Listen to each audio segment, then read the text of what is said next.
Where your treasure is, there will your heart be also. God has given us unlimited treasures in His Word. Every time we open it, we can discover a new treasure or admire an old one. What will we find today? Here's Carla Early with Treasure Hunt in the Word.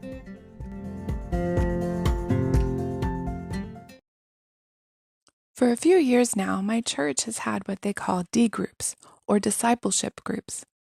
I wish they'd had them when I was a young adult.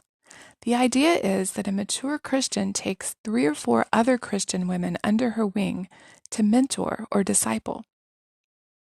These women must commit to meet together weekly to learn how to study the Bible, witness to others, and serve in their church, and other things important for a vibrant Christian life. Those new disciples train to lead D groups themselves so that the groups can divide in order to multiply disciples. It's an awesome concept, if everyone in the group stays committed to it. Barnabas and Paul picked up John Mark in Jerusalem. He was a young cousin of Barnabas.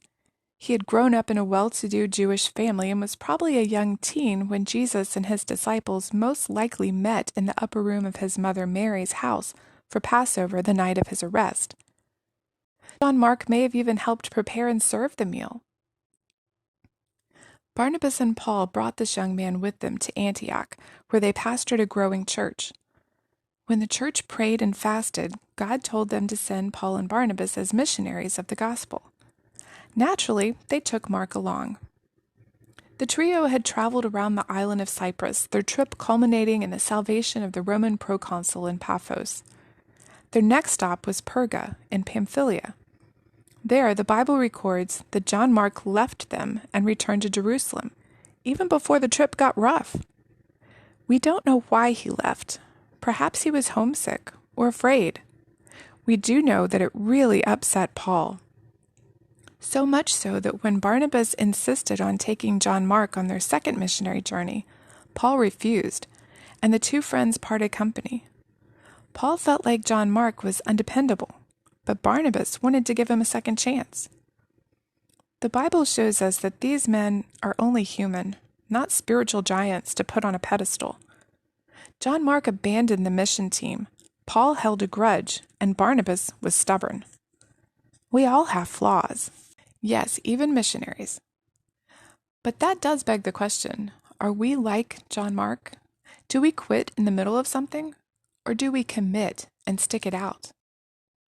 Bible Study Fellowship, for example, is a long-term commitment from mid-September to mid-May. And one year when we studied Kings, Chronicles, and the Prophets, it was especially rough, 253 chapters. But 11 women stuck it out all year. I was so proud of them. Not that they always had their lesson done or came every week, but they were consistent and faithful. 7 other ladies came and went, quitting when life got busy or difficult. But the 11 who pushed through the hard parts came out on the other side with a better knowledge of who God is and how much He cares about us. As one of the women said, push through and you'll get a blessing.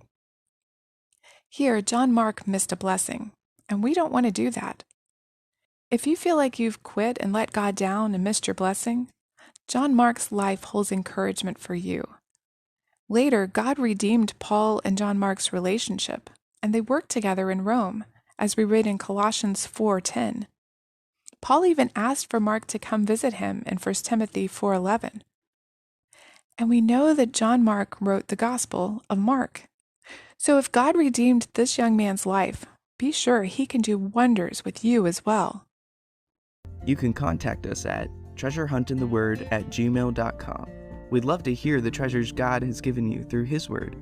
You can listen to other episodes at our website, which you can find in the description below. Thanks for listening, and remember, where your treasure is, there will your heart be also.